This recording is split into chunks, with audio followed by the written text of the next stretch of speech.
శిలువలో పలికిన మొదటి మాట లూకా సువార్త 23వ అధ్యాయం 34వ వచనం. యేసు, తండ్రి, వీరేమి చేయుచున్నారో వీరు ఎరుగరు గనుక వీరిని క్షమించమని చెప్పి ఆయన్ని నడిపించారు. ఆయన్ని కొరడాలతో కొట్టారు, ముళ్ళ కిరీటం పెట్టారు, ఇంకా సిలువకు వేలాడదీశారండి. సిలువకు వేలాడదీసినప్పుడు ఆయన వస్త్రాల కోసం వాళ్ళు చీట్లు వేసుకుంటున్నారు. చీట్లు వేసి ఆయన అపహసిస్తున్నారు, ఆయన్ని దూషిస్తున్నారు. అయినప్పటికీ మామూలుగా మనమైతే మానవ హృదయంతో ఉండే మనమైతే ఏం చేస్తాం? నేనేం తప్పు చేయకపోయినా నన్ను ఇంత బాధ పెడుతున్నారు వీళ్ళు అని చెప్పేసి మనం వాళ్ళని శపించడం కానీ దూషించడం కానీ చేస్తామండి. కానీ మన యేసుప్రభు వాళ్ళకి క్షమాపణ ఇచ్చేందుకు తండ్రిని వేరుకుంటున్నాడు. వీరేం చేస్తున్నారు వీళ్ళకి తెలియదయా, వీళ్ళని క్షమించి అంటున్నాడు. క్షమాపణ అనేది ప్రేమకి మొదటి స్టెప్ అండి. ఎందుకు ఈ క్షమాపణ అనేది చాలా విలువైందంటే మత్తయి సువార్త 6వ అధ్యాయం 12, 13, 14, 15లో చూస్తే, మా రుణస్తులు మేము క్షమించిన ప్రకారము మా రుణములు క్షమించుము, మమ్మల్ని శోధనలోకి తేక దుష్టి నుండి మమ్మల్ని తప్పించుము. మనుషులు అపరాధములు మీరు క్షమించినట్లా మీ పరలోకపు తండ్రి మీ అపరాధములు క్షమించును. మీరు మనుషుల అపరాధములు క్షమింపకపోయిన ఎడల మీ తండ్రి మీ అపరాధములు క్షమింపడు. ఫస్ట్ ఆఫ్ ఆల్ మనము పాపంలో పుట్టిన వాళ్ళం, పాపంలో పెరిగిన వాళ్ళం. మన అపరాధములు క్షమించాలంటే, మన పాపాలు క్షమించాలంటే కేవలం ఆయన రక్తం. కానీ ఆయన రక్తంలో కడగబడాలంటే మనం ఆయన ఎరిగి ఉండాలి. ఆ తర్వాత ఇక్కడ ఏమన్నారంటే మన అపరాధములు క్షమించాలి. మన అపరాధములు ఆయన క్షమించాలంటే ముందుగా మనము మనుషుల అపరాధములు అంటే మన పొరుగింటి వారైతేనేమి, మన మన ఇంట్లో ఉన్న వాళ్ళైతేనేమి, వాళ్ళు చేసిన తప్పులు, వాళ్ళు చేసిన ఏమన్నా ఉంటే వాళ్ళని మనం క్షమించబడితే, వాళ్ళ కోసం మనం ప్రార్థన చేస్తే మనకు దేవుడు క్షమాపణ అనేది కలగద్దండి. పక్షవాతం వచ్చిన అతన్ని వాళ్ళు ఏం చేశారంటే పైనుంచి కిందకి వదులుతున్నప్పుడు, దేవా నాకు ఇట్లా పక్షవాతం వచ్చింది, నన్ను స్వస్థత చేయన్నప్పుడు పక్షవాతం అతన్ని ఒకటే అంటాడు, నీ పాపాలు క్షమించబడ్డాయి, నువ్వు పరిపెత్తుకొని లేచిపో అన్నారు. అప్పుడు అక్కడ పక్కనుండే వాళ్ళందరూ ఆశ్చర్యంగా చూసినారు, ఇతనెవరు మన పాపాలు క్షమింపబడ్డానికి? ఇతనికి ఏం అధికారం ఉంది? ఇతను దేవదూషణ చేస్తున్నాడు. ఇతనెవరు? దేవుడు తప్ప ఎవరు కాదు కదా మన పాపాలు క్షమించబడ్డానికి అని చాలామంది ఆశ్చర్యంగా వాళ్ళు చేస్తున్నారు. కానీ పక్షవాతములో ఉన్న ఆ బెడ్ మీద ఉన్న అతనికి నీ పాపాలు క్షమించబడ్డాయి అన్నాడు. ఇక్కడ సిలువలో ఏమంటే వీరేం చేస్తున్నారో వీళ్ళకి తెలియదు కనుక వీళ్ళని క్షమించమని అడుగుతున్నాడు. ఒరిస్సాలో చనిపోయిన గ్రామ్ స్టీన్స్ వాళ్ళైనా కావచ్చు, వాళ్ళ వ్యాన్కి ఆ పిల్లల్ని, వాళ్ళ గ్రామ్ స్టీన్స్ని కట్టేసి కాల్చేసిన సంఘటన కూడా చూసాం. ఆ తర్వాత ఎన్నో వాయిదాలు, ఎన్నో తీర్పుల తర్వాత వాళ్ళ వైఫ్ వచ్చింది, మళ్ళీ ఇండియాకి వచ్చి మళ్ళీ పరిచర్య మొదలుపెట్టిన తర్వాత వాళ్ళ వైఫ్ని అడిగితే వాళ్ళు ఏమనిందండి, క్షమిస్తున్నాననింది. వాళ్ళు ఏం చేస్తున్నారో వాళ్ళకి తెలియదు ఆ స్థితిలో. సో నా భర్తను చంపిన వాళ్ళని నేను క్షమిస్తున్నాను అనింది. అంత మాట అనిందంటే కారణం మన ప్రభు అయిన యేసుక్రీస్తు మొదటిగా ఆ శిలువలో పలికిన మొదటి మాట అండి. భూత భవిష్యత్తు వర్తమాన కాలాలు తెలిసిన దేవుడు మనం పాపం చేస్తున్నామని, అంటే ఇప్పుడు నేను క్షమిస్తే వీళ్ళు తిరిగి పాపం చేస్తారని కూడా ఆయనకు తెలుసండి. అయినా కానీ మనకి క్షమాపణ ఇవ్వకుండా ఆయన మానలేదండి. దేవుడి వాక్యం దించిన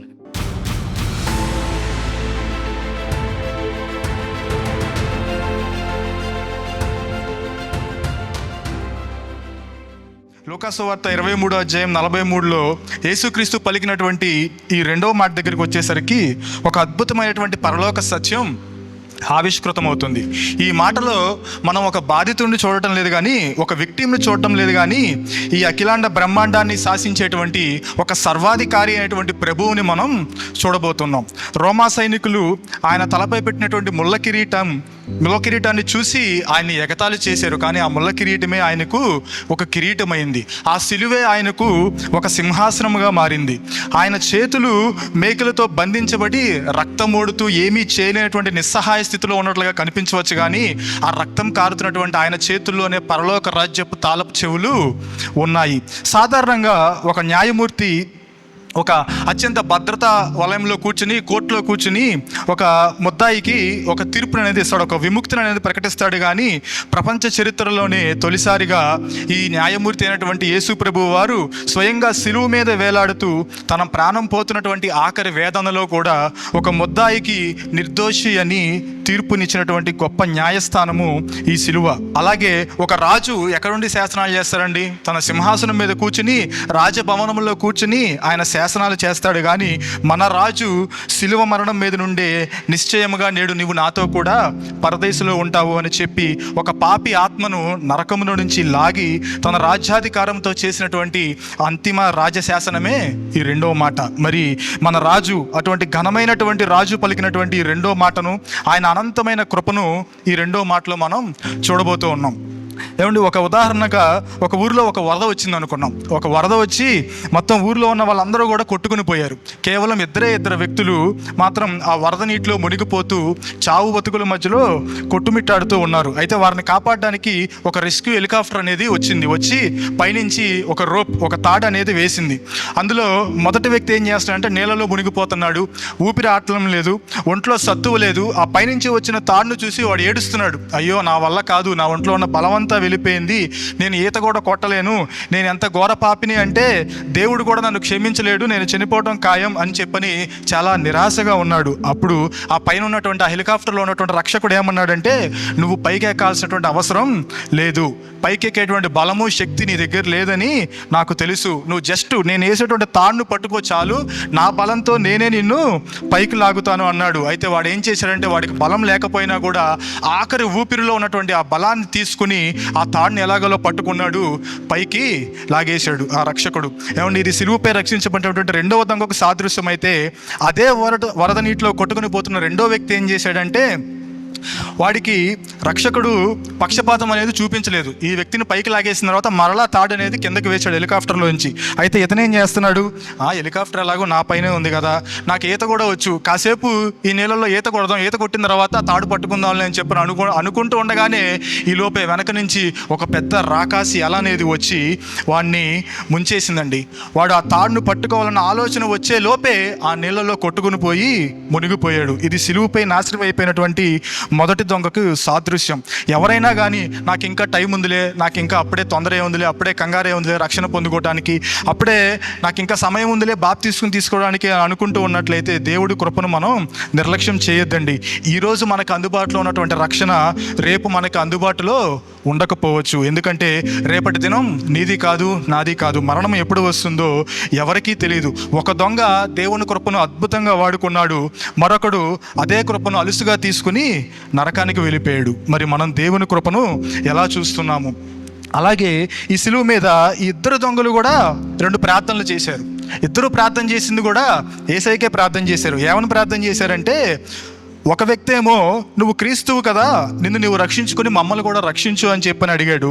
రెండో వాడేమో, యేసు నీవు నీ రాజ్యంలోనికి వచ్చినప్పుడు నన్ను జ్ఞాపకం చేసుకోమని చెప్పని అడిగాడు. మీకు అర్థమవుతుందా అండి ఈ మాటలు? మొదటి వాడికి ఏం కావాలంటే, ఆ దొంగకి భౌతికమైనటువంటి విడుదల కావాలి, ఫిజికల్ రెస్క్యూ అనేది మాత్రమే వాడికి కావాలి. వాడికి కావాల్సిందంటే ప్రస్తుతానికి ఆ వస్తున్నటువంటి ఆ నొప్పి అనేది పోవాలి, ఆ కష్టం నుండి తప్పించుకోవాలి. యేసయ్యను వాడు ఎలా చూస్తున్నాడంటే, తన ప్రాణాన్ని కాపాడేటువంటి ఒక టూల్ లాగా, తన కష్టాల నుంచి గట్టెక్కించేటువంటి ఒక సాధనం లాగా ఆయన చూస్తున్నాడు. పాపాల పట్ల పశ్చాత్తాపం లేదు వాడికి. కానీ రెండో దొంగ అలా చేయలేదండి. వాడి చేతుల్లోనూ మేకులు ఉన్నాయి, వాడు కూడా అంతే పెయిన్ గుండా ట్రావెల్ అవుతూ ఉన్నాడు.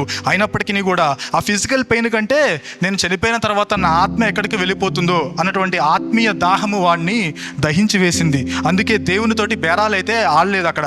దేవా నాకు ఇచ్చేయి, నేను ఇది చేస్తానని చెప్పని బేరాలు ఆడలేదు. కానీ ప్రభువా నాకు ఈ సిలువ శిక్ష న్యాయమే అని చెప్పని బేషరతుగా, నా భౌతిక శరీరం నాశనం అయిపోయినా పర్లేదు కానీ నా ఆత్మకు నీ రాజ్యంలో చోటు ఇవ్వు అని చెప్పని వేడుకున్నాడు. ఏమండి, మరి ఈరోజు దేవుని దగ్గరికి వస్తున్నటువంటి మనము యేసుక్రీస్తుని ఎలా చూస్తున్నాము? మన అప్పులు తీర్చేటువంటి ఆయనలా చూస్తున్నామా? లేదు మనకేమన్నా కష్టాలు వచ్చినప్పుడు మనకి హెల్ప్ చేసేటువంటి ఆయనలాగే చూస్తున్నామా?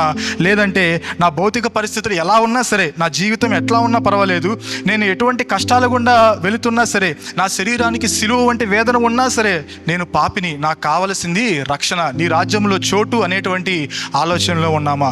క్రీస్తు దగ్గరకు మనం ఏ ఉద్దేశంతో వస్తున్నాము అన్నదే ఈరోజు మన రక్షణని నిర్ణయిస్తుంది.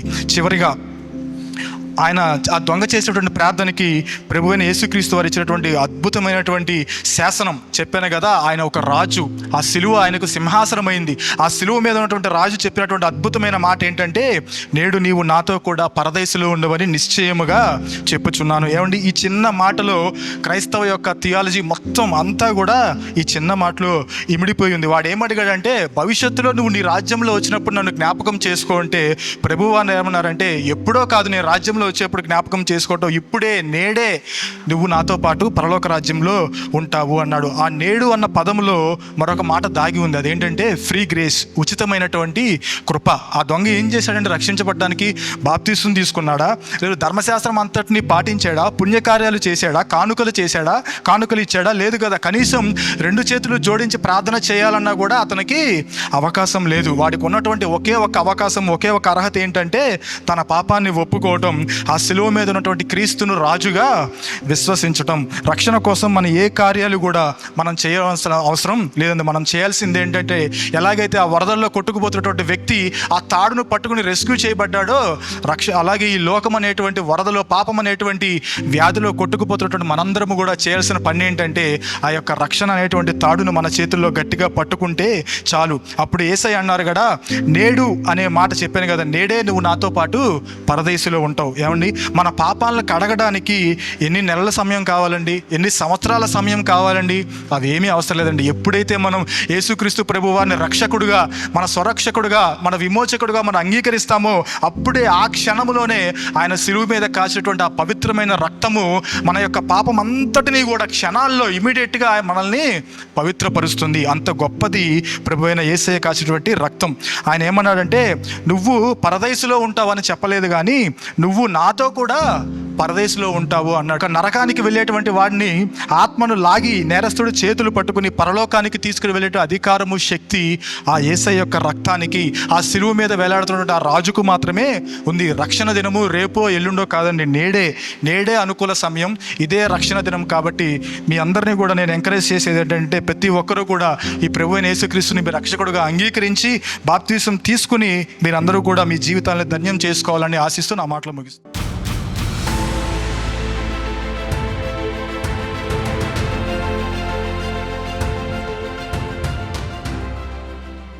యోహాను సువార్త 19వ అధ్యాయం 26 వచనంలో ఉంటుంది. అమ్మా, ఇదిగో నీ కుమారుడు అని తన తల్లితో చెప్పాను. తరువాత శిష్యుని చూచి, ఇదిగో నీ తల్లి అని చెప్పాడు. ఎంత ప్రాణం ఉన్నంత వరకునేమో లోకం కోసం, ప్రాణం పోయేటప్పుడు కూడా ఆ సిలువ రుధిర ధారల్లో, ఆ రక్త ధారల్లో, అటువంటి కఠినమైన బాధలో కూడా తన బాధ్యతని మర్చిపోలేదు యేసయ్య. ఎంత గొప్ప దేవుడు అంటే, ఆయన పూర్తిగా మానవుడు, పూర్తిగా దేవుడు. ఆయన దేవుడుగా తండ్రి చిత్తాన్ని నెరవేర్చాడు, మానవునిగా తన బాధ్యతను కూడా ఎక్కడ ఆయన మర్చిపోలేదు. ఎంత గొప్ప మాటో కదా. తల్లిదండ్రుల్ని ఎవరైతే పట్టించుకుంటారో, ఎవరైతే ప్రేమిస్తారో, చాలామంది తల్లిదండ్రులు కొంతమంది ఇసికిస్తారు, కొంతమందికి అర్థం కాదు. చాలా రకరకాల మనస్తత్వాలు కలిగిన తల్లిదండ్రులు ఉంటారు, అదే సమయంలో పిల్లలు కూడా ఉంటారు. అయినా వాళ్ళు ఎంత దుర్మార్గంగా ప్రవర్తించినా, ఎంత భేదంగా చూసినా సరే, ఎటువంటి వారైనా సరే వారిని సన్మానించాలి, వాళ్ళని గౌరవించాలి, వాళ్ళని పట్టించుకోవాలి, వారిని చూడాలి. కనీసం ఒక ఫోన్ అది వాళ్ళకి ఊపిరినిస్తుంది. అంత యేసు ప్రభువును కూడా మరియా ఇసికించిందేమో అనుకున్నా నేను ఇది చదువుతా. ఒకసారేమో తప్పిపోయాడు 12 సంవత్సరాల వయసులో, అది లూకా సువార్తలోనే ఉంటుంది.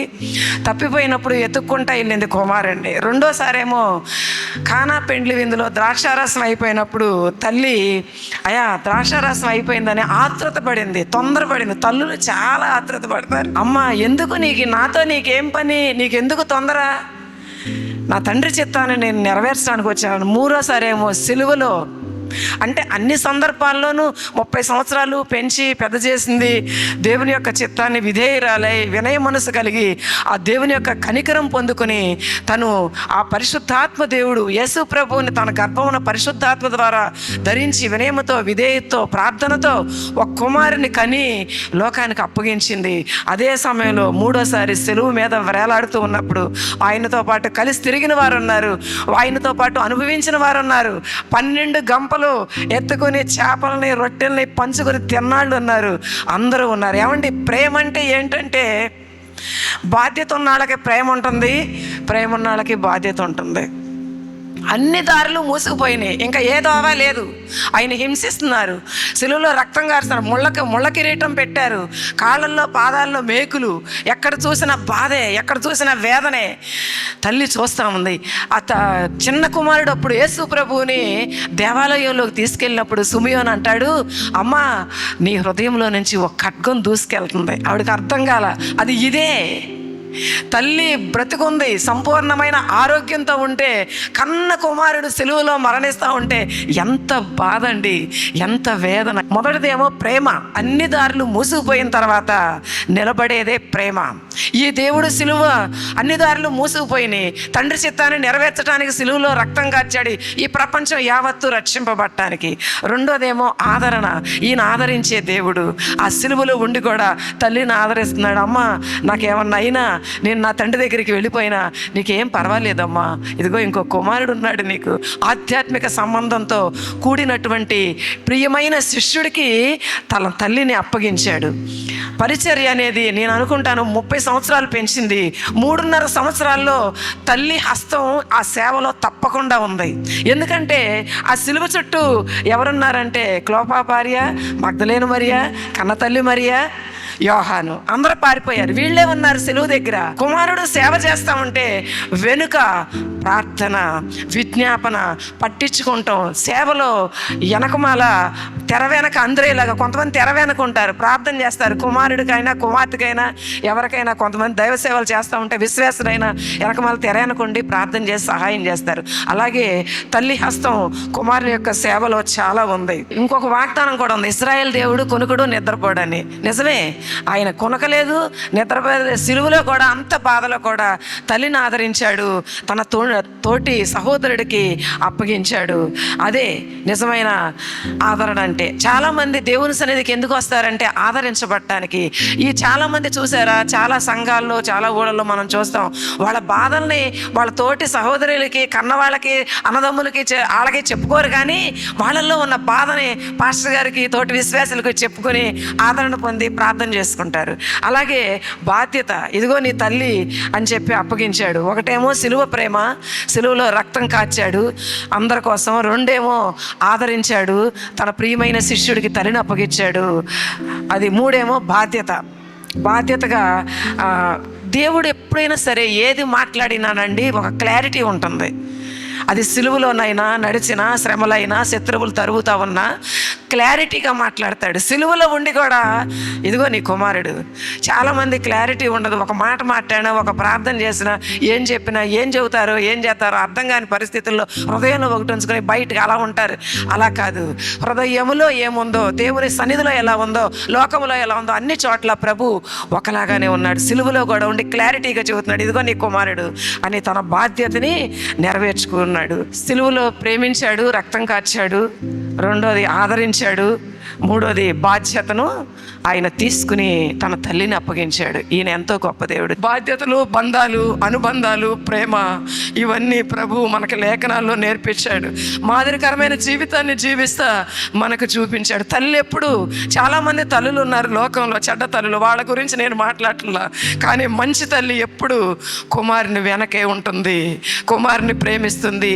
మంచి కొడుకు ఎప్పుడు తల్లిని పట్టించుకుంటాడు, తండ్రిని పట్టించుకుంటాడు, ఆదరిస్తాడు, వారి నిమిత్తం ప్రార్థన చేస్తాడు. అమ్మాయి ఎలా ఉన్నావని అడుగుతాడు. ఇదే నిజమైన బాధ్యత. చాలు, అలాగే మనందరం కూడా తల్లిదండ్రుల్ని సన్మానిద్దాం, ప్రేమిద్దాం.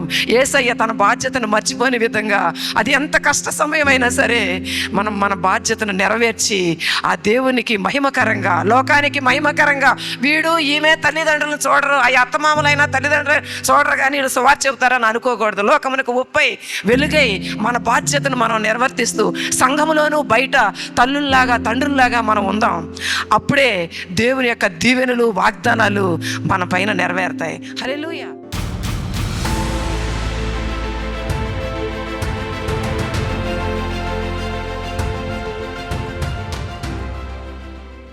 యేసయ్య పలికిన 4వ మాట మార్కు సువార్త 15:33-34. మధ్యాహ్నం మొదలుకొని 3 గంటల వరకు ఆ దేశం అంతటిను చీకటి కమ్మెను.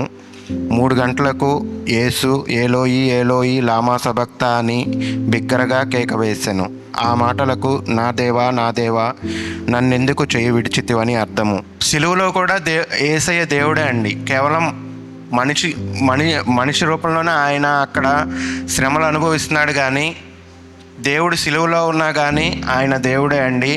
కానీ యేసయ్యకు ముందే తెలుసు అది ఆ శ్రమ ఎంత భయంకరంగా ఉంటుందో. శ్రమ అంటే వాళ్ళు ఆది కాండంలో ఉన్నప్పుడు, సృష్టిలో ఉన్నప్పుడు ట్రినిటీలో వాళ్ళు ఒక ప్రేమ సహవాసంలో ముగ్గురు ఉన్నారు, తండ్రి కుమార పరిశుద్ధాత్మలు. వాళ్ళు ముగ్గురు కలిసి సృష్టిని సృజించారు. వాళ్ళు ముగ్గురు కలిసి ప్రపంచాన్ని పరిపాలిస్తున్నారు. అలాగే యేసయ్య ఈ భూలోకానికి వచ్చేటప్పుడు వాళ్ళ ముగ్గురు కనపడతారు. కానీ ఈ యొక్క 12 గంటలు చీకటి పడే సమయానికి మన పాపమంతా యేసయ్య మీద పడి యేసయ్య ఒక పాపిగా కనపడుతున్నాడు. దానికి తండ్రి అయిన దేవుడు తన ముఖాన్ని కాసేపు పక్కకు తిప్పుకున్నాడు. ఆ యొక్క ఎడబాటు అనేది ఇంతవరకు అప్పటిదాకా యేసయ్యకి తెలియదండి. వాళ్ళంత సహవాసం ప్రేమతో ఉన్నాడు. ఆ ప్రేమే మనకు చూపించాడు దేవుడు. అసలుకి వాళ్ళకున్న ఆ సహవాసం ద్వారానే మనల్ని ఆ ప్రేమ, ఆ సహవాసము, వాటి లక్షణాలతోనే మనల్ని సృజించారు. మేము ఎలా అయితే ప్రేమతో సహవాసంతో అన్యోన్యంగా ఉన్నామో మీరు కూడా అలాగే జీవించండి. మీరు అలా ఉన్నప్పుడు ఇక ఈ భూమిని ఫలించి అభివృద్ధి పొందుతారు, ఏ పాపము చేయరు అని దేవుని యొక్క ఉద్దేశం. కానీ మనం మన దురాశలు, మన పాపము, దానివల్ల దేవుడికి మనకి సపరేషన్ ఏర్పడిందండి. అది యేసయ్యకి తెలుసు. సిలువలో ఆ యొక్క సపరేషన్ ఎంత వేదనగా ఉంటుందో యేసయ్యకి తెలుసు. అందుకని దేవుడు యేసయ్య ఆ గెత్సెమనే తోటలో అంతగా ఇబ్బంది పడి, దేవా ఈ గిన్నెను నా నుంచి తొలగించు, నీ చిత్తమైతే ఈ గిన్నెను నా నుంచి తొలగించు, అయినను నీ చిత్తమే అన్నాడు. అది ఎంత స్ట్రెస్ గుండా వెళ్ళాడంటే, అది మెడికల్ పరిభాషలో ఏంటంటే భయంకరమైన స్ట్రెస్లో ఉంటే కానీ ఆ యొక్క మన చర్మంలో ఉన్న చర్మ గ్రంథుల్లో నుంచి రక్తం వస్తుందండి. అంత స్ట్రెస్ అనుభవించారు. ఆ స్ట్రెస్ దేనికోసం అంటే సపరేషన్. దేవుడికి యేసయ్యకి మధ్య ఒక్క కొద్దిసేపు సపరేషన్నే దేవుడు తట్టుకోలేకపోయాడని. అది దేనికోసం? నా కోసం, కేవలం నా కోసమే. ఎందుకంటే ఆ సిలువలో ఆ యొక్క శిక్షణ అనుభవించాల్సింది ఎవరంటే అది నేనండి, యాక్చువల్గా నేను. కానీ నా కోసం ఆయన పాపంగా అక్కడ ఉన్నాడు కాబట్టి దేవుడు పైనుంచి సిలువలో ఉన్న పాపాన్ని చూసి పక్కకి కాసేపు అటు పక్కకి ఎడబాటు కలిగిందండి. ఆ ఎడబాటుని యేసయ్య తట్టుకోలేకపోయాడు. ఆ ఎడబాటుని తట్టుకోలేక నా దేవా నా దేవా నన్ను ఎందుకు చేయి విడిచితివి అన్నాడండి. దేవుడు యాక్చువల్గా యేసయ్య మన కోసం వచ్చింది సిలువలో తను మరణించాలి, మళ్ళీ తిరిగి లేవాలి, మనల్ని నిత్య జీవానికి వారసు చేయాలని. అది యాక్చువల్గా దేవుడు ప్రణాళికలో ఉందండి. అలాగే దేవుడు తనంతట తానే ప్రాణం పెట్టగలడు, తనంతట తానే తన ప్రాణాన్ని తిరిగి తీసుకోగలడండి. కానీ ఆ యొక్క సపరేషన్ అనేది దేవుడు తట్టుకోలేకపోయాడండి. మన కోసం, కేవలం నా కోసం మాత్రమే ఆ పని చేశాడండి. ఎవరైనా సిలువను చూసేటప్పుడు నా కోసం దేవుడు, నా వల్ల, నేను చేసిన పాపాల వల్ల దేవుడు అక్కడ చనిపోతున్నాడు అని మనం ఎప్పుడు సిలువ చూసినా మన పాపాలు మాత్రమే సిలువలో కనపడతా ఉండాలండి. దేవుడు పలికిన ఆ 7 మాటల్లో ఫస్ట్ మాట క్షమాపణ ఇచ్చాడు, రెండో మాట రక్షణ ఇచ్చాడు, మూడోది బాధ్యత ఆప్యాయత చూపించాడు, నాలుగవది ఆవేదన, ఐదవది తన శ్రమ అంతటినీ అక్కడ చూపించాడు. 6వ మాటకి సంపూర్తి చేశాడు తను వచ్చిన పని. 7వ మాటకు తను గెలిచాడండి. తను సాతాన్ని గెలిచాడు, పాపాన్ని గెలిచాడు. కేవలం పాపాన్ని ఎవరైతే గెలవగలరంటే ఓన్లీ దేవుడు మాత్రమే గెలవగలడండి. అది దేవుడు మాత్రమే తన ప్రాణాన్ని పెట్టగలడండి. మనకి దేవుడికి మధ్య సపరేషన్ ఏర్పడింది. ఆ సపరేషన్ దేవుడు ఒక అనంతుడు, మనం పరిమితులు గలవాళ్ళం కదా. పరిమితులు గలవాళ్ళు ఎప్పుడు దేవుడి దగ్గరికి వెళ్ళలేరు. ఆ పరిమితులు గల వాళ్ళ దగ్గరికి మనం వెళ్ళాలి అంటే ఆయనే మన దగ్గరికి వచ్చి మనలాగా మనిషిలాగా మారి మనతో జీవించి ఎలా జీవించాలో చూపించిన వాడు యేసయ్య అండి. అలాగే పాపం ఎరుగున ఆయన పాపముగా చేయబడ్డాడు. తీర్పు విధిస్తున్న తండ్రి స్థానంలో తండ్రి ఉన్నాడు, కానీ యాక్చువల్గా తీర్పుని అనుభవించాల్సింది మన స్థానంలో దేవుడు సిలువ మీద ఉన్నాడండి. అప్పుడు దేవుడికి యేసయ్యకి మధ్యలో సపరేషన్ ఏర్పడింది. ఆ సపరేషన్ తనని ఆ ఆక్రందనకు ఆ దేవుడు పెద్ద కేక వేశాడండి. ఆ కేక ఎలాంటిదంటే తనలో దేవుని శక్తి ఇంకా ఉంది కాబట్టి మనకి వినిపించేలాగా ఏలి ఏలి లామా సబక్తా, నా దేవా నా దేవా నన్నెందుకు చేయి విడిచిత్వని బిగ్గరగా కేక వేసి మనకి ఒక మెసేజ్, మీరు ఎప్పుడు సిలువను చూసినా నేను మీ పాపాలు ఇక్కడ సిలువలో నేను భరిస్తున్నాను అని చెప్పి మనకి ప్రతిసారి సిలువను చూసిన ప్రతిసారి మనకి యేసయ్య కనపడాలండి. ఇప్పుడైనా కానీ నా పాపం వల్ల యేసయ్య చనిపోయాడు, నా పాపం వల్ల నేను తెచ్చుకున్న ఆ సపరేషన్కి దేవుడు మధ్యవర్తిగా ఉండి నన్ను దేవుడికి సంధి చేసి నాకు నిత్య జీవాన్ని ఇచ్చాడు అని చెప్పి మనం ప్రతిసారి సిలువను చూసిన ప్రతిసారి అది తెలుసుకుంటూ ఉండాలండి. ఒక చిన్న విషయం ఏంటంటే మనం సిలువ చూసిన ప్రతిసారి మనకు ఏమనిపిస్తుంది అంటే దేవుడు మన మీద ప్రేమ చూపించాడు, త్యాగాన్ని చూపించాడు, ప్రేమ త్యాగమే అని మనకు అనిపిస్తూ ఉంటుంది. అంతకంటే భయంకరమైనది ఏంటంటే మన పాపం ఎలాంటిదంటే పరిశుద్ధమైన దేవుణ్ణి భూమి మీదకి తెచ్చి ఆ పాపానికి ప్రాయశ్చిత్తం చేయడానికి దేవుడే సిలువ ఎక్కాడు. అంత భయంకరమైందండి సిలువ అంటే ఏంటంటే మామూలుగా సిలువ అంటే ఒక దాని రోమన్ భాషలో ఏమంటారంటే అది శాపగ్రస్తమైనది.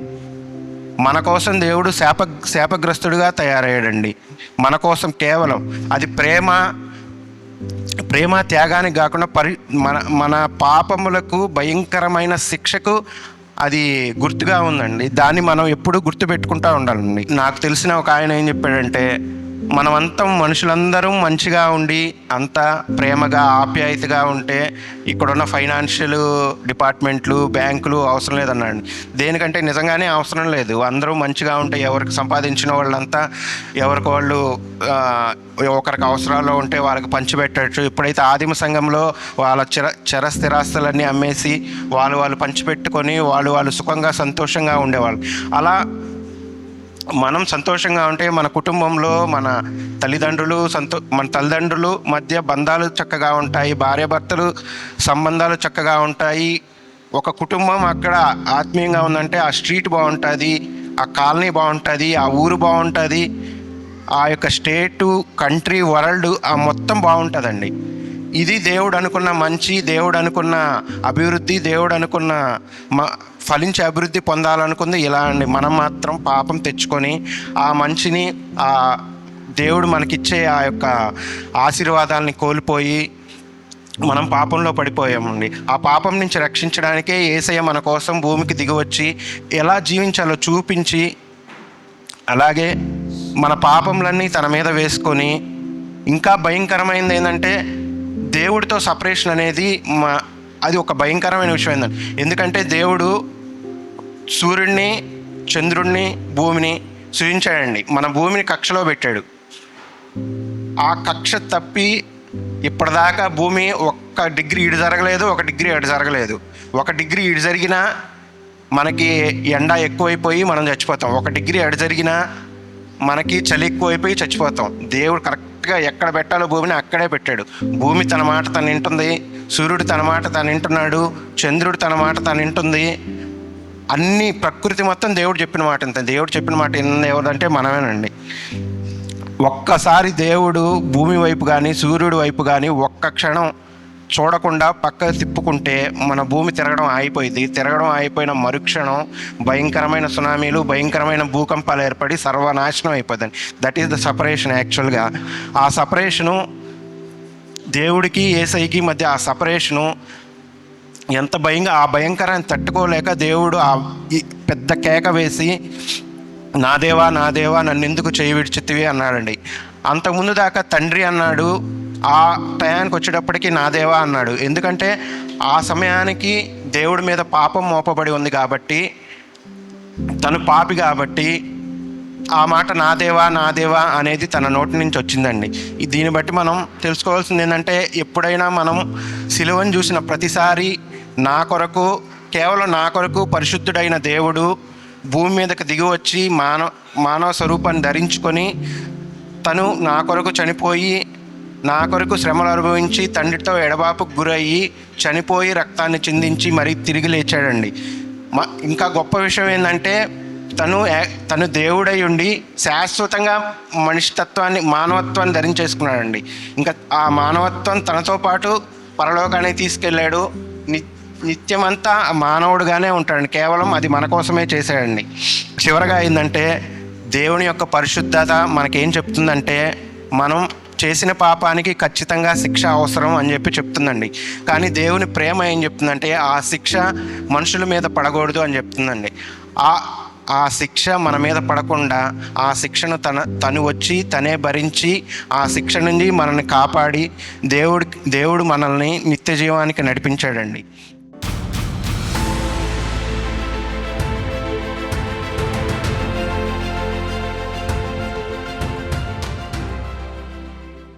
మాటలు తరచూ మనం వినేవే అయినప్పటికీ కూడా మరొక మారు దేవుని వాక్యంలోంచి జ్ఞాపకం చేసుకుంటూ ఉంటాము. నిజంగా ఏ ఒక్కరోజు జ్ఞాపకం చేసుకునే సందర్భం కాదు. మన జీవితంలో ప్రభువు చేసిన త్యాగాన్ని ప్రతినిత్యము జ్ఞాపకం చేసుకోవాలి. అలాగే జ్ఞాపకం చేసుకుని సరిపెట్టుకోకుండా దేవుడు చేసిన త్యాగాన్ని సందర్భానుసారంగా ఆయా సందర్భాల్లో మన ఇరుగు పొరుగు వారితో కానీ, కొలీగ్స్తో కానీ, మన ఫ్రెండ్స్తో కానీ అవసరం వచ్చినప్పుడు దేవుని యొక్క గొప్పతనాన్ని, ప్రేమను, త్యాగాన్ని గురించి మనం చాటి చెప్పాలి. అప్పుడే మనం దేవుని చిత్తాన్ని నెరవేర్చినట్టు. నాకు ఇవ్వబడినటువంటి 5వ మాట యోహాను సువార్త 19వ అధ్యాయము 28వ వచనం. అటు తరువాత సమస్తమును అప్పటికి సమాప్తమైనదని యేసు ఎరిగి లేఖనము నెరవేరునట్లు నేను దప్పికొనుచున్నానెను. చిరకతో నిండి ఉన్న ఒక పాత్ర అక్కడ పెట్టబడి ఉండెను గనుక వారు ఒక స్పంజి చిరకతో నింపి హిస్సోపు పుడకకు తగిలించి ఆయన నోటికి అందించిరి. ఇక్కడ ప్రభు దాహమైనది అని చెప్పడానికి అప్పటికే చాలా గంటలైంది. ఉదయం 9 గంటలకి మొదలైనటువంటి ఆ కార్యం అంతటిలో ఆయన్ని శారీరకంగా హింసిస్తూనే ఉన్నారు. కొరడాలతో కొడుతూ ఉన్నారు. అరచేతుల్లో అరికాళ్ళలో మేకులు కొట్టి ఎండకు ఎండబెట్టారు. ఒక రకంగా ఎండలో వేలాడదీసి ఎన్ని రకాలుగా హింసించవచ్చో, మానసికంగా మాటలతోనైనా చేతులతో హింసించి బాధపరిచినప్పుడు ఆ సమయానికి దాహం అవడం అన్నది చాలా సహజమైనటువంటి సంగతి. శరీరధారిగా ఉన్నాడు కనుక. కానీ కేవలము ఇది శారీరకమైన అవసరతను గురించి మాత్రమే చెప్పబట్టం కాకుండా ఇందులో అంతర్లీనంగా ఉన్న అర్థాలు ఉన్నాయి. అది భౌతికంగా శరీరధారి కాబట్టి భౌతికమైన దాహము, అలాగే ఆయనకున్న ఆధ్యాత్మిక దాహము, ఇంకొక ప్రాముఖ్యమైన దాహం ఏంటో తెలుసా? రక్షణ కొరకైన దాహము. అప్పటికే ఎటువంటి తండ్రి యొక్క చిత్తాన్ని నెరవేరుస్తూ ఈ 4 మాటలు మాట్లాడుతూ వస్తూ ఉన్నాడో, ఈ మాట కూడా లేఖనములో నెరవేరునట్లు, అంటే ముందుగానే ప్రవక్తల ద్వారా చెప్పబడినటువంటి మాట నెరవేర్చబడింది. అది 69వ కీర్తన 21వ వచనంలో, వారు చేదును నాకు ఆహారంగా పెట్టిరి, నాకు దప్పికైనప్పుడు చిరకను త్రాగనిచ్చిరి. ఇక్కడ చేదు చిరక అంటే వాళ్ళు ఏం చేశారంటే ఆ నీళ్లలో వెనిగర్ కలిపినటువంటి నీళ్ళని ఆయనకు ఒక స్పంజితో ముంచి ఆ కర్రతో ఆ చిరకని ఇచ్చినప్పుడు ఆయన కొంచెం పెదాలతో దాన్ని తాకి వదిలేసినట్లుగా ఇక్కడ చూస్తాం.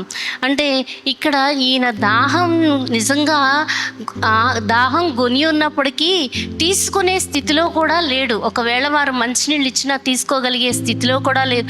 అప్పటికే శరీరం అంతా గాయాల్లో రక్తం అంతా స్రవించిపోయి దాదాపు శరీరం క్షీణించిపోయింది. ఇక్కడ కేవలం ఈ మాట అనడంలో ఉద్దేశం ఏంటంటే తన చివరి కొన ప్రాణంతో దాహాన్ని కొన్నాను అనే అర్థం ఏంటంటే, ఇదిగో ఈ లోకానికి నేను వచ్చినప్పుడు ఎటువంటి తండ్రి చిత్తాన్ని నాకు అప్పగించబడి వచ్చిన దాహం ఉందో ఈ లేఖనాలన్నీ నెరవేరాయి కాబట్టి లేఖనాల నెరవేర్పుని బట్టి నేను దాహాన్ని గొలిగి ఉన్నాను, అవి నెరవేర్చడం కొరకు దాహాన్ని కొని ఉన్నాను అని చెప్పి చెప్తాడు. ప్రజలందరి యొక్క రక్షణే ఆయన నిజమైన దాహం. ఆయన తండ్రి చిత్తాన్ని నెరవేర్చడమే నాకు ఆహారమును పానము అని చెప్పి ఒకానొక సందర్భంలో చెప్తాడు కదా. ఇక్కడ ఈ దాహం ఎటువంటి దాహము అంటే ఈ తండ్రి నాకు అప్పగించిన పనిని నెరవేర్చాలనే దాహము. అటువంటి తృష్ణ తపనతో నిండిన వాడే ఆధ్యాత్మిక దాహం కలిగి ఉన్నాడు. ఇంకొక దాహం ఏంటంటే రక్షణ కొరకైనటువంటి దాహము. ఇదిగో ఈ సర్వ మానవాళి నా యొక్క రక్త బిందువుల ద్వారా నన్ను తేరి చూడడం ద్వారా నా రక్షణను గ్రహించడం ద్వారా వారందరూ రక్షణ పొందాలి అనే దాహము. ఇక్కడతో నేను చేయవలసిన పని పూర్తయింది, కానీ మనుషులు అంగీకరించవలసింది మొదలైంది. ఒకప్పుడు అంటే ప్రవక్తల లేఖనాల ద్వారా వెల్లడించబడాయి, కానీ స్వయంగా ప్రభువే ఈ లోకానికి దిగి వచ్చి ఆయన నెరవేర్చవలసింది అంతయో నెరవేర్చిన తర్వాత, ఇంకా ఆయన కార్యం ముగిసిన తర్వాత మనుషుల కార్యం మొదలవుతుంది. అలా అని మనం కూడా ఆయన వెనకే వెళ్ళి సిలువ వేయబడి ఆయన పొందినట్టు సిలువ శ్రమలు పొందితేనే పరలోకం వస్తారు అంటే ఇక్కడ కూర్చుని మనం ఎంతమంది వస్తాం? అమ్మో సిలువలో అటువంటి శ్రమలు మేము పొందలేము అని చెప్పి ఎప్పుడో వెనదిరిగిపోయేవాళ్ళం. అంత కష్టమైనటువంటి పనిని దేవుడు మనకి ఇవ్వలేదు, కానీ ఆ సిలువను తేరి చూచి ఆయన్ను తేరి చూచి ఆయన రక్షణను ఎవరైతే హృదయం నందు స్వీకరిస్తారో అటువంటి వారిని దర్శించి రక్షణ అనుగ్రహించడం దేవుని యొక్క వంతుగా దేవుడు మనకు మిగిల్చి వెళ్ళాడు. ఈరోజు మనం ఎటువంటి దాహం కలిగి ఉంటున్నామంటే, ఇదిగో ఈ లోకంలో తాత్కాలికమైన వాటి కొరకు, క్షేమైపోయే వాటి కొరకు, సంపాదన అనే దాహం, పేరు ప్రతిష్టలు అనే దాహం, ధనదాహం, లేదా కీర్తి, గొప్ప గొప్ప స్థాయిలో ఉండాలి, మనుషులందరూ నన్ను పొగడాలి అనేటువంటి ఇటువంటి అబద్ధపు తాత్కాలిక దాహాలతో నిండుకుని ఉంటున్నారు. కానీ ప్రజల్లో నిజమైన దాహం ఎక్కడ ఉండాలంటే, నా ప్రభువుని నేను సేవించాలి, నా ప్రభువుని నేను ఆరాధించాలి, ఆయన సముఖంలో నేను కనబడాలి, ఆయన కొరకు నేను జీవించాలి, ఆయన త్యాగాన్ని ఆయన ప్రేమను నేను ప్రచురించాలి అని ఎవరైతే దాహం కొని ఉంటారో వారు నిజంగా ప్రభు మనసును అర్థం చేసుకున్న వారు అవుతారు.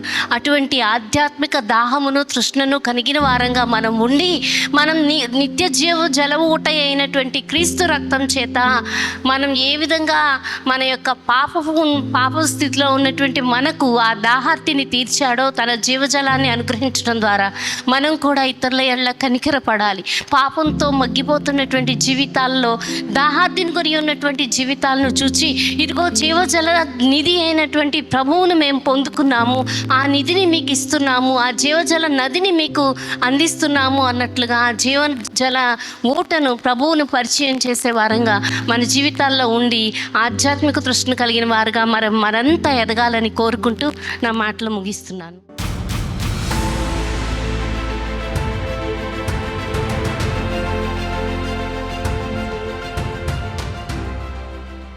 మన ముందు ఉన్న 6-7 మాటలు చూద్దాం. ఇప్పటి వరకు మన వాళ్ళు ప్రకటించిన వాటితోనే ముందుకు వెళ్తూ 6వ మాట సమాప్తమైంది.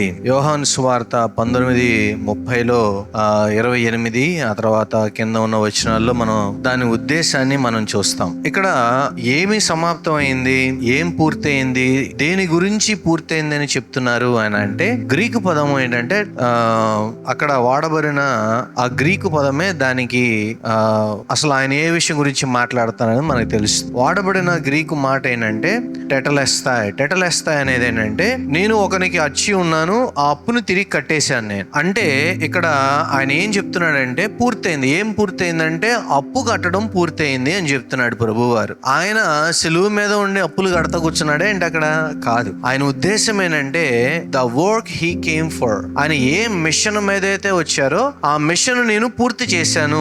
నేను దేని నిమిత్తం అయితే ఇక్కడికి వచ్చానో దాని నిమిత్తం అది నెరవేర్చబడింది. మీరు చూడండి, దానియేలు గ్రంథము 9వ అధ్యాయము 24వ వచనంలో చూసినప్పుడు, దానియేలు గ్రంథము అక్కడ 70 వారములు గూర్చిన ప్రవచనం ఉంటది. కానీ దాని మొదటి భాగాన్ని చూద్దాం. దానియేలు 9:24. తిరుగుబాటు మాన్పుటకును, పాపమును నివారణ చేయుటకును, దోషము నిమిత్తము ప్రాయశ్చిత్తము చేయుటకును, యుగాంతము వరకుండినట్లు నీతిని బయలుపరచుటకును, దర్శనమును ప్రవచనమును ముద్రించుటకును, అతి పరిశుద్ధ స్థలమును అభిషేకించుటకును, నీ జనమునకు పరిశుద్ధ పట్టణమునకును 70 వారములు విధింపబడినవి.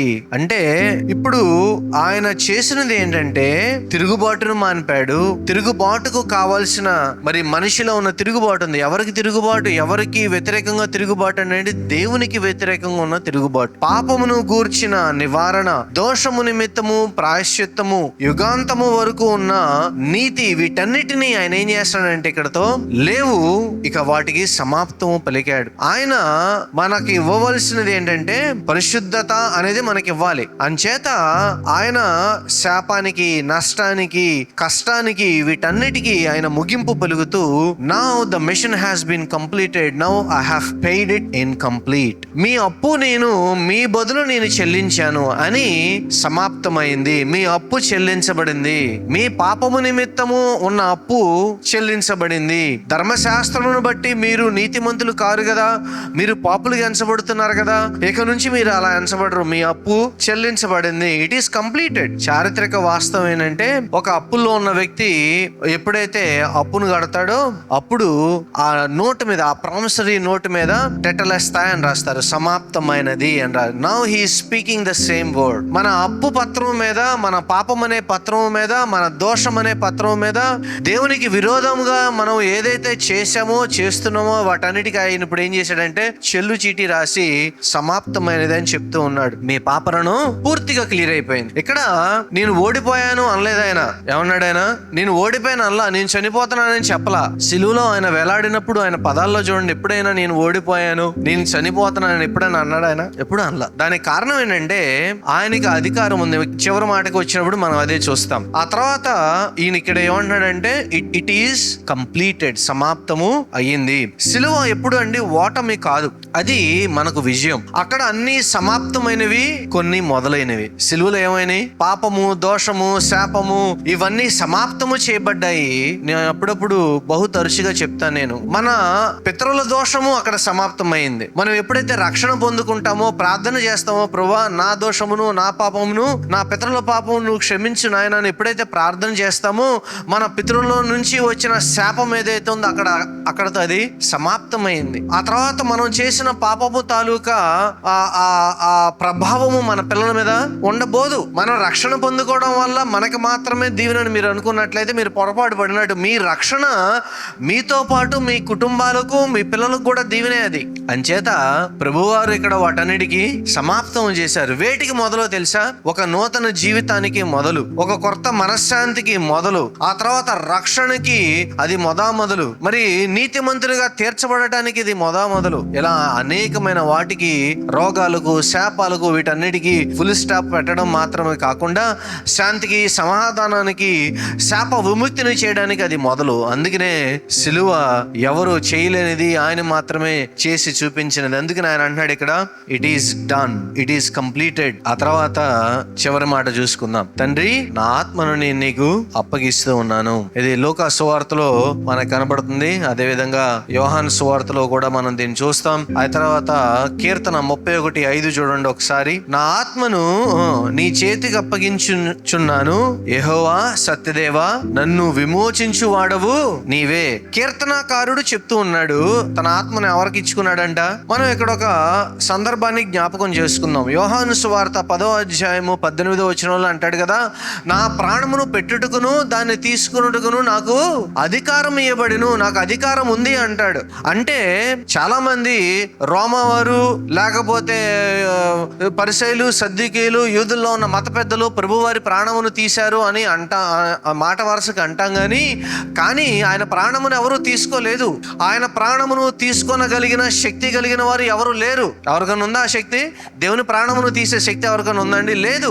ఆయన అందుకని అంటున్నాడు, నేనే నా ప్రాణమును నా స్వహస్తాలతో నా సొంత ఇష్టము ప్రకారము ఏ సమయంలో ఎప్పుడు అప్పగించాలో ఆయనకి తెలిసి ఆయన తన తండ్రికి చెప్తూ ఉన్నాడు, సమాప్తమైంది కాబట్టి ఇప్పుడు నువ్వు నా ప్రాణమును నీ చేతికి అప్పగిస్తున్నాడు. ఎవరికి పడితే వాళ్ళకి ఇవ్వట్లేదు. ఆయన ఎవరికి ఇస్తూ ఉన్నాడు? తన పంపిన తండ్రికి ఇస్తూ ఉన్నాడు. నువ్వు ఇచ్చిన పని నేను ముగించాను, ఇప్పుడు నా ప్రాణము ఎవరికి సంబంధించింది? నీకు మాత్రమే. సిలువపై మరణం సాధారణంగా నెమ్మదిగా ఉండేది కాదండి, ఏదో నెమ్మదిగా జరుగుతుంది, ఎలా ఎక్కి అలా చనిపోయేదేం కాదు. కానీ యేసు ఇక్కడ ఉచ్చ స్వరముతో అంటూ ఉన్నాడు, పెద్దగా మాట్లాడుతూ ఉన్నాడు. అదేంటంటే, నా ఆత్మను మీకు ఇస్తున్నాను తండ్రి. ఇది ఆయన అధికారాన్ని సూచిస్తుంది. చూడండి, మొట్టమొదటన ఈ శ్వాసను ఇచ్చింది ఎవరు? ఆయనే. ఆది కాండములో మనం చూస్తాం, ఆయన శ్వాసను వదిలిపెట్టినప్పుడు మనిషి జీవించు ఆత్మ ఆయను. మనుషులంగా మనం చేయవలసింది, మనం ఏదైతే ఫీల్ అయ్యామో, ఇప్పుడు ప్రభువారు ఆది కాండములో మొదలైన మరి ఈ ప్రక్రియ మనిషి ఎప్పుడు చెప్పాలి? ప్రభువా, నువ్వు నాకు ఈ ఆత్మనిచ్చావు, నువ్వు నాకు శ్వాసనిచ్చావు, ఈ శ్వాసను నువ్వు ఇచ్చిన దాన్ని, నీ ఆత్మను నువ్వు ఇచ్చిన దాన్ని నీకే ఇస్తున్నానని చెప్పాలి. ఆది కాండములో ఆదాము చేయడం ఫెయిల్ అయిన దాన్ని ఇప్పుడు కడపటి ఆదాముగా పేరు పెట్టబడిన ఈయన తన శ్వాసను తన ఆత్మను మరలా ఇచ్చిన తండ్రికే ఇస్తూ తిరిగిస్తూ, అక్కడ ఆదాము ఫెయిల్ అయిన దాన్ని ఇక్కడ కడపటి ఆదాముగా వచ్చిన ఆయన కంప్లీట్ చేస్తూ ఉన్నాడు. అధికారము ఆయన చేతిలో ఉంది. ఇది కొత్త సృష్టి అండి. ఇక్కడ నుంచి ఏంటంటే ఇది ఒక కొత్త సృష్టి. మన జీవితం మొత్తాన్ని మనం కంట్రోల్ చేయాలని కోరుకుంటాం. కానీ ప్రశ్న ఏంటంటే, అసలు నీ జీవితంలో ఎవరి చేతిలో ఉంది? మీ జీవితం ఎవరి చేతిలో ఉందండి? మీ జీవితం మీ పక్కన వాళ్ళ చేతుల్లోనా, మీ పిల్లల చేతుల్లోనా, లేదా మీ తల్లిదండ్రుల ఎవరి చేతిలో మీ జీవితం ఉంది? మన జీవితం ఎవరి చేతిలో ఉందంటే, మన తండ్రి అయిన దేవుని చేతిలో ఉంది. మన ప్రభువును రక్షకుడైన యేసు చేతిలో మన జీవితం ఉంచాలి కూడా. క్షమాపణ అందరికీ అందుబాటులో ఉంది.